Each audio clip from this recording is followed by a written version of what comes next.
Olá, queridos, graça e paz, tudo bem? Espero que sim. Se você for fiel até o fim, herdará a coroa da vida eterna. É uma das frases que eu mais recebo dúvida, tanto aqui quanto lá no direct do Instagram. Eu não vou tratar a frase em si, mas eu vou trazer uma reflexão sobre pecado, uma reflexão sobre herdar ou não o reino do céu, sobre comportamento, fidelidade, um pedacinho da soteriologia, bem pedacinho, bem pequenininho mesmo, um fragmento para que nós possamos refletir junto e crescer na graça e no conhecimento. Vamos lá? Para isso eu trouxe aqui na JFA, que é uma Bíblia que eu não recomendo muito, o capítulo é o 5, o livro Gálatas, a partir dos versos 16, 17 para frente.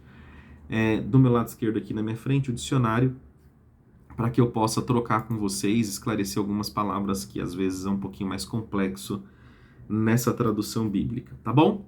Vamos lá? 17. Porque a carne cobiça. O que significa cobiça? Desejo ardente de possuir ou conseguir alguma coisa. Desejo imoderado, ou seja, você arde em desejos por ter algo. Contra o espírito. Esse espírito aqui, em letra maiúscula. Attention.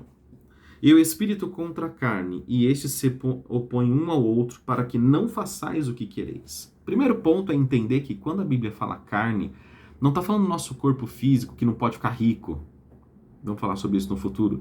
Que não pode fazer uma academia, que não pode fazer uma caminhada, correr, tem que dormir bem, tem que comer bem. O corpo físico, ele tem que ser cuidado, ok?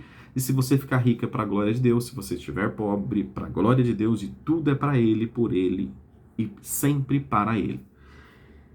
Então, quando a Bíblia diz carne, ela está falando da nossa natureza caída em Adão. Porque todos nós herdamos o pecado de Adão. Então, toda a carne caiu em Adão.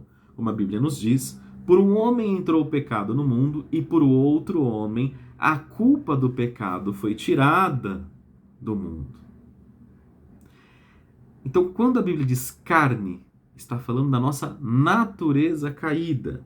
Mais uma vez, atenção que esse espírito está com letra maiúscula, do hebraico. Quando você fala o espírito soprado em nós, você vai encontrar a palavrinha ruá ou pneuma, do grego. E, naturalmente, quando essas palavrinhas ruá ou pneuma aparecem, o espírito é minúsculo. Aqui, o espírito maiúsculo. Isso já diz muita coisa pra gente. Que quem combate não é o seu eu interior com o seu eu exterior. Porque o desejo é intrínseco, os nossos desejos estão dentro de nós. Eu sempre faço uma brincadeira, né? Se eu falar aqui maçã verde, você vai conseguir controlar seu pensamento para não pensar numa maçã verde? Porque nós manifestamos, nós expomos para fora o que lá dentro já desejou. O que lá dentro já cobiçou. Claro que eu consigo defender que o desejo da alma é diferente, é ir para sua morada eterna. E o desejo da carne, da sua natureza caída, é a cobiça, é a permanência e até o final da vida no pecado. Isso é um fato. Mas quem combate o pecado, quem convence do pecado, da justiça e do juízo é o Espírito Santo. É o Espírito Santo. Se não for o Espírito Santo, você nunca será convencido do pecado, da justiça e do juízo. Então, esquece. Continuando no 19, porque as obras da carne, e quando fala as obras da carne, não está falando das obras da carne de quem pecou, a obra da carne de quem não creu, está falando que as obras da carne, ou seja, a sua carne também, a sua natureza caída também, a minha natureza caída também. Quando eu falo sua, tem 3 aí apontando para mim. São manifestas as quais são, e aí ponto a ponto. Prostituição, não precisa de explicação nenhuma. Impureza, lascívia. O que significa lascívia? Dicionário. Propensão à luxúria. Luxúria, gente, eu já ouvi muito na minha infância. Luxúria é questão de dinheiro, né? Do luxo. Não é isso, pelo amor de Deus, tá? Sensualidade exagerada, lubridicidade. E o que significa a palavra luxúria? Vamos lá. Luxúria. De acordo com o catolicismo, a luxúria é um dos 7 pecados capitais, porque indica uma atitude de amor aos prazeres da carne e ao comportamento sexual exagerado e muitas vezes promíscuos. Quem vive uma vida de luxúria é classificado como luxurioso ou lascivo, ou seja, é uma atitude ardente aos desejos e prazeres sexuais exagerados. Isso é a luxúria, segundo isso. Vamos buscar um outro significado para luxúria. Luxúria, popularmente relacionada à busca excessiva pelo sexo, também é um pecado ligado à paixão pelo poder, pelo dinheiro.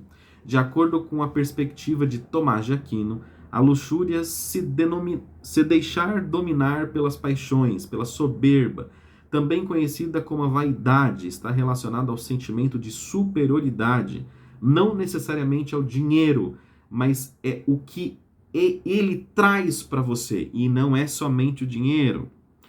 Sinônimo de luxúria: lascívia, devassidão, libertinagem, libidinagem, sexualidade, concupiscência, vultuosidade, volúpia, obscenidade, lubridicidade, desgregamento, cio, incontinência,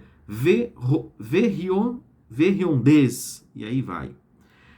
Propensão para a sexualidade exagerada, tendências excessivas ao desejo sexual, e aí vai. Então, acho que luxúria, busquem aí os conceitos que vai girar em torno muito disso daqui, ok? Vamos lá. Idolatria, eu não preciso explicar. Normalmente, quando a gente fala idolatria, as pessoas vão associar uma imagem a um santo. Existem idolatria de pregadores, existem idolatrias de filhos, de pai, de mãe, de família, idolatrias de igreja, idolatria de liturgia, a idolatria a gente tem que expandir o conceito de idolatria, né? Existe uma máxima nas igrejas que fala assim, ele pecou, adulterou. Não existe outro tipo de pecado, né? Ele se suicidou, é um tipo de pecado. É um tema que nós vamos tratar em breve sobre o suicídio. Inclusive extremamente necessário. Idolatria, feitiçaria, inimizades. Queridos, inimizades é um pecado. Porfia, vamos ler o que é porfia. Contenda de palavras, discussão, disputas e polêmicas. Você nunca cometeu porfia? As pessoas que foram fiéis até a morte nunca cometeram algum tipo de porfia? Você tem que permanecer fiel, e uma vez permanecendo fiel, você não pode ter inimizade e não pode fazer porfia. E aí? Vamos continuar. Emulações. O que significa emulações? Sentimento que leva o indivíduo a tentar se igualar-se ou superar outro. Vamos buscar um outro significado aqui ao vivo. Vocês vão ver isso gravado, mas eu estou gravando esse vídeo e buscando tudo na hora aqui para vocês. Vamos lá. Emulações segundo a Bíblia. Sentimento que excita o zelo e a atividade para igualar ou exceder os outros no que é bom. Emulação, dicionário em português. Ação ou efeito de emular, de disputar a preferência de algo ou de alguém. Sentimento que faz com que uma pessoa tente se igualar ou superar alguma coisa ou outra pessoa. Competição justa, ação de disputar ou concorrer de maneira honesta, juridicamente falando. Atitude que faz com que alguém, munido de um sentimento de rivalidade ou por competição, recorra à ação da justiça, buscando reivindicar um direito que não existe. Você conhece alguém que praticou emulação ou não? Se a pessoa praticou porfia, obra da carne. Se a pessoa praticou inimizade, obra da carne. Se a pessoa praticou idolatria, obra da carne. Se a pessoa praticou emulações, obra da carne. Vamos continuar. Iras. Se você é fiel até o fim, você não pode se irar. Você irou, você pecou. Pelejas, dissensões, heresias, invejas, não precisa explicar, homicídios, bebedices, glutonarias. Vamos aqui pegar a glutonaria rapidamente? Vamos lá, glutonaria. Tem gente que dá uma manobrada, né? Qualidade daquele que é glutão, voracidade, glutoneria, glutonia. O que significa glutonaria segundo a Bíblia? Glutonaria é a qualidade de glutão. Alguém que tem gula é o indivíduo que com voracidade, avidez, gulas normalmente é um excesso, seja de comida ou bebida, um apego excessivo a determinadas iguarias. Vamos pegar aqui o português. Vamos lá. Glutonaria, qualidade ou vício em comidas, em bebidas.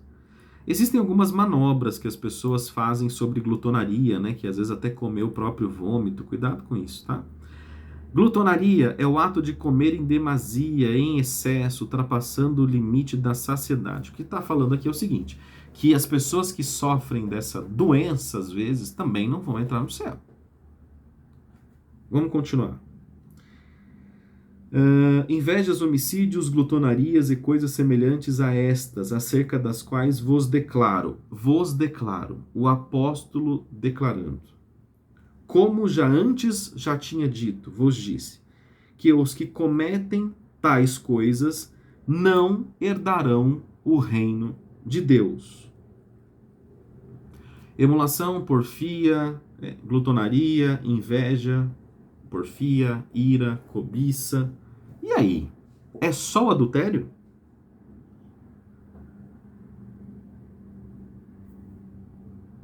É? As pessoas, elas não percebem o tamanho disso aqui, o tamanho disso daqui. Isso se confirma em outras passagens. Mas Paulo está fazendo uma afirmação aqui. E aí ele continua dizendo, mas o fruto do Espírito com E maiúsculo, é caridade, alegria, paz, longanimidade, benignidade, bondade, fé, mansidão, temperança. Contra essas coisas não há lei. E os que são de Cristo crucificaram a carne, a natureza caída, com as suas paixões e concupiscências. Se vivemos em espírito, andemos também em espírito. Não sejamos cobiçosos de vanglórias, irritando-nos uns aos outros, invejando-nos uns aos outros. Obviamente, isso aqui estava dentro de um contexto importante, por isso que Paulo faz esse grande e belíssimo alerta. Aonde eu quero chegar com esse vídeo? Quando você crê de verdade, você é batizado com o Espírito Santo. E quando você é batizado com o Espírito Santo, porque você creu de verdade, e você vai crer ouvindo a palavra, aprendendo a palavra, orando, jejuando, meditando. Quando você crê de verdade, você vai entender que você não pode morrer na prática do pecado, porque a sua natureza é caída. E não morrendo na prática de pecado, o Espírito Santo de Deus, do qual você foi batizado com ele vai superabundar aonde abundou o pecado em você mesmo. Ou seja, dia a dia, você vai vencendo a sua natureza caída.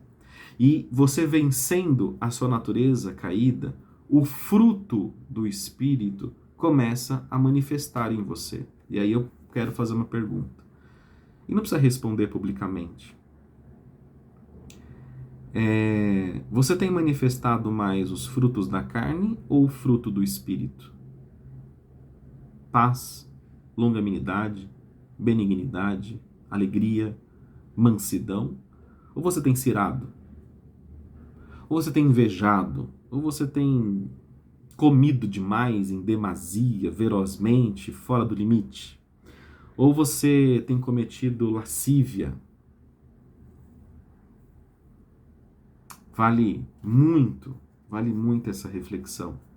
Às vezes, queridos, essa frase, permanecer fiel até a morte, deveria ser substituída, permanecer lutando pelo Espírito Santo que habita em mim até os últimos momentos da minha vida. E quem sabe ele não tenha misericórdia. Nos próximos dias, nós vamos fazer uma live aí junto com algumas pessoas sobre suicídio. E por que eu estou trazendo isso aqui, nesse vídeo? Eu não sou psicólogo, se você sofre algum problema de depressão, etc., busque a ajuda de alguém. Mas para você alcançar a vulnerabilidade de alguém, para que as pessoas falem dos seus problemas pessoais, elas precisam se sentir seguras. E para se sentir segura, essa pessoa tem que estar diante de alguém que não é um santo, que não é uma pessoa que já está lá no céu, mas ela vai se sentir, ou ele vai se sentir confortável se ele estiver diante de uma pessoa que também, em certa medida, é vulnerável. Porque ele não vai abrir as suas fraquezas, as suas dores, para quem é perfeito. E o que nós notamos dentro das igrejas evangélicas, e muitas das igrejas evangélicas, é que nós estamos cercados de pessoas perfeitas. Se vestem bem, que não têm dívida, que não brigam em casa, que não adulteram, que não são glutões, que não se iram, que não têm porfia, que não têm emulações. E essas pessoas perfeitas são tão perfeitas que eu me fecho dentro da minha própria fraqueza, dentro das minhas próprias dores, dentro da minha própria depressão, e não posso dividir isso. Isso angustia.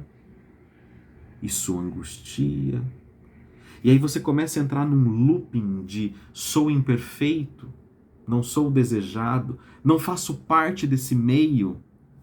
E mesmo que você se esforce, você precisa do Espírito Santo.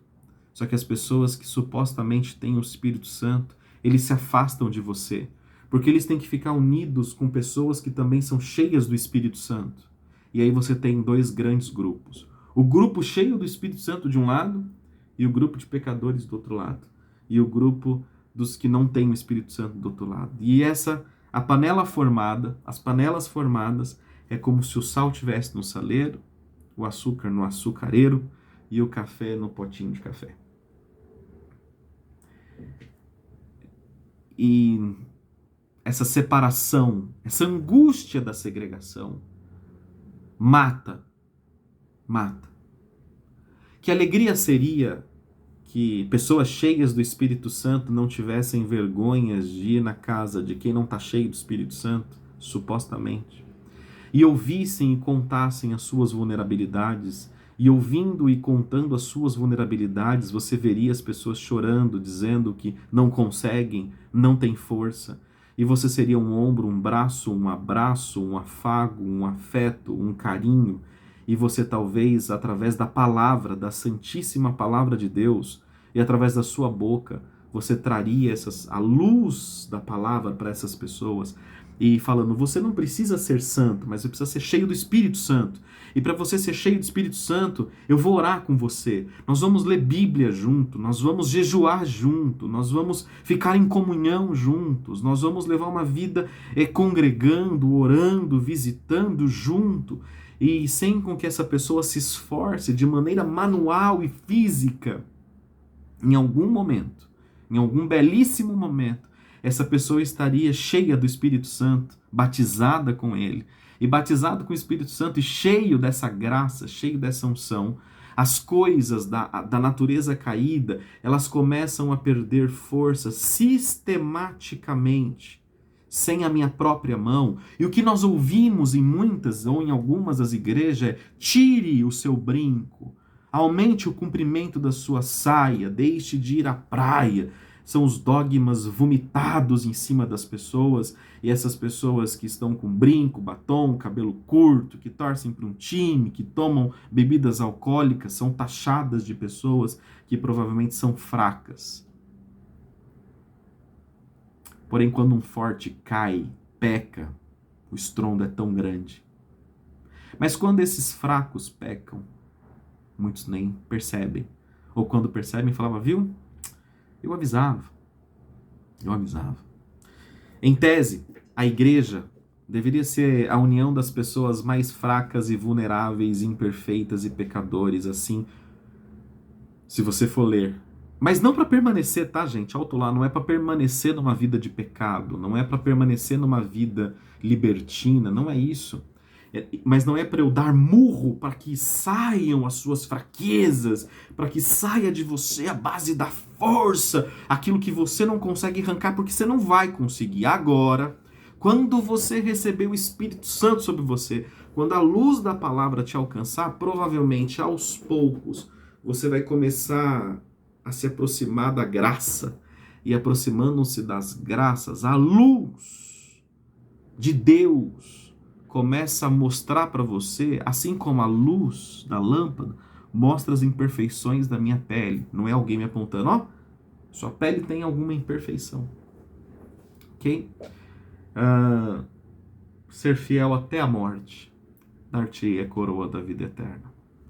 Hashtag pensar até o próximo. Fiquem bem, cuidem-se.